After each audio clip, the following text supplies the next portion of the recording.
Assalamualaikum warahmatullahi wabarakatuh.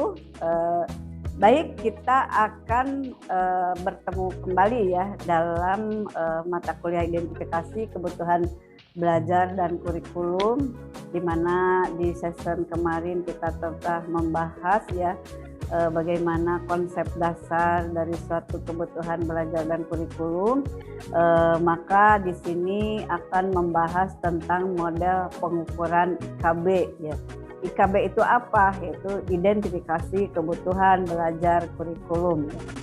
Nah, di dalam model pengukuran belajar kurikulum itu ada 3 model yang dibutuhkan ya. Namun sebelumnya di dalam model pengukuran kebutuhan belajar merupakan bentuk pengukuran terhadap hal-hal yang harus ada dan dibutuhkan dalam kegiatan belajar yang disajikan baik oleh pendidik ya atau guru atau tutor ya atau instruktur atau pamong belajar dan disesuaikan dengan program pembelajaran yang dilakukan. Nah, di sini biasanya kalau untuk pelatihan sebagai penyajinya itu disebut instruktur ya. Kalau di PKBM biasanya sebagai penyaji biasanya disebut tutor ya. Nah, kalau di SKB biasanya disebut pamong. Tetapi pada dasarnya tugas dan fungsinya sama, yaitu sebagai pendidik atau guru dalam menyampaikan suatu proses program pembelajaran sesuai dengan tujuan.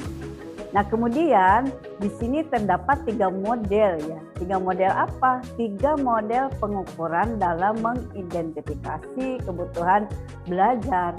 Yang pertama yaitu model induktif, yang kedua adalah model deduktif, dan yang ketiga adalah model klasik ya. Ini menurut siapa? Menurut kajian daripada Kaufman 1972. Selanjutnya, model pengukuran yang induktif itu yang bagaimana ya? Di sini pengukuran induktif biasanya bersifat kebutuhan terasa ya atau feel need, kebutuhan terasa saat ini gitu kan, bisa dirasakan saat ini, atau kebutuhan belajar dalam pendidikan yang dirasakan langsung oleh peserta didik ya. Jadi hasilnya dapat dirasakan saat ini baik itu hasilnya maupun mau positif maupun negatif ya, itu akan terasa. Dengan apa terasanya? Kalau memang dari apa yang disampaikan oleh pendidik itu kepada peserta, kalau memang pesertanya bisa menangkap daripada hasil pembelajaran peserta didik, maka dievaluasinya itu akan mendapatkan nilai yang baik ya. Kemudian yang kedua adalah model pengukuran deduktif, di mana di sini model deduktif itu expected needs ya. Jadi kebutuhan tidak terduga, dalam pengertian bahwa peserta didik pada umumnya diduga membutuhkan jenis kebutuhan belajar ya. Nah, itu merupakan salah satu kebutuhan expected need. Nah, kemudian apa kebutuhan klasik ya? Jadi kebutuhan klasik itu berbeda ya dengan kebutuhan induktif dan deduktif, di mana di dalam kebutuhan klasik ditujukan untuk menyesuaikan bahan belajar yang ditetapkan dalam kurikulum atau program belajar dengan kebutuhan belajar yang dirasakan peserta ya atau sasarannya. Jadi di sini dibutuhkan suatu kurikulum ya. Kurikulum itu apa? Itu kurikulum yang menjadi acuan, yang menjadi pedoman bagi peserta didik, sehingga peserta didik itu akan mendapatkan nilai yang bagus kalau bisa menyelesaikan SKL. SKL itu yaitu sebagai tanda satuan kompetensi lulusan. Maka ketika lulusan itu diberlakukan, peserta didik akan kompeten kalau mengikuti daripada SKL tersebut. Di sini di dalam model induktif memiliki beberapa keuntungan ya. Pertama, dapat diperoleh informasi yang langsung. Kemudian yang kedua, tepat mengenai jenis kebutuhan peserta didik, sehingga memudahkan kepada guru ataupun pendidik untuk memilih materi belajar yang sesuai dengan kebutuhan tersebut. Namun selain keuntungan ada juga kelemahannya, yaitu apa? Pertama yaitu dalam menetapkan materi pendidikan yang bersifat menyeluruh dan umum untuk peserta didik, banyak luas akan membutuhkan waktu, baik itu dilihat daripada dananya, tenaganya, ya, karena dari setiap peserta didik mempunyai kecenderungan ingin atau harus belajar, dimintai informasinya mengenai apa, yaitu mengenai kebutuhan belajar yang mereka inginkan. Maka di sini model deduktif langkah-langkah itu mulai dari pengukurannya dilihat dari tingkah laku siswa ya pada saat sekarang.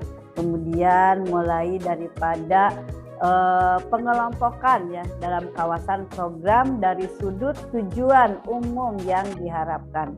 Kemudian apalagi, yaitu ada harapan-harapan ya dibandingkan dengan tujuan yang besar ada pada kurikulum ya, yaitu maka akan lahirlah kesenjangan.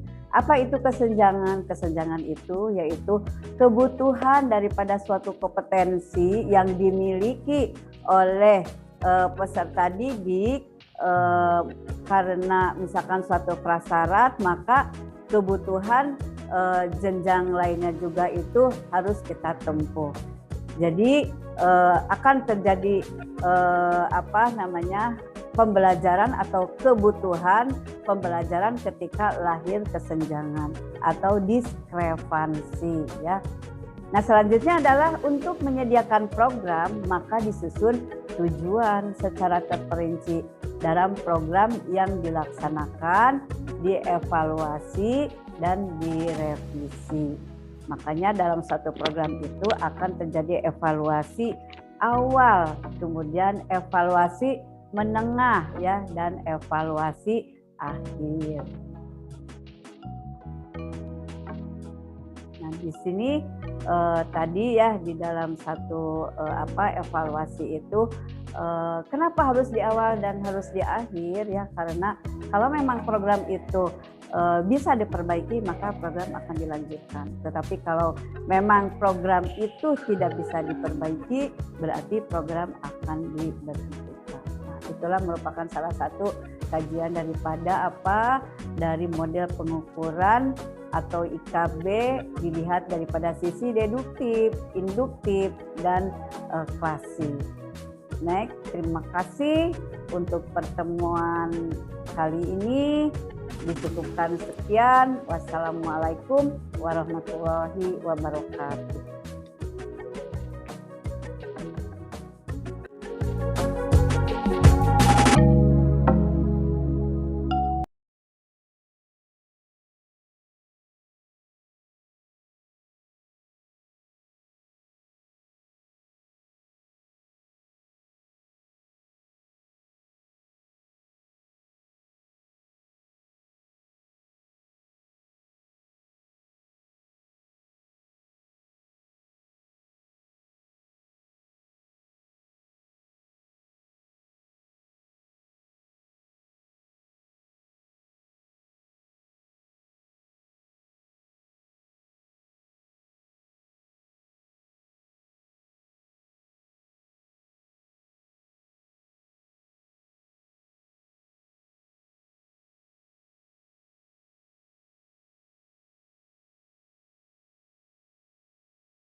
Pak.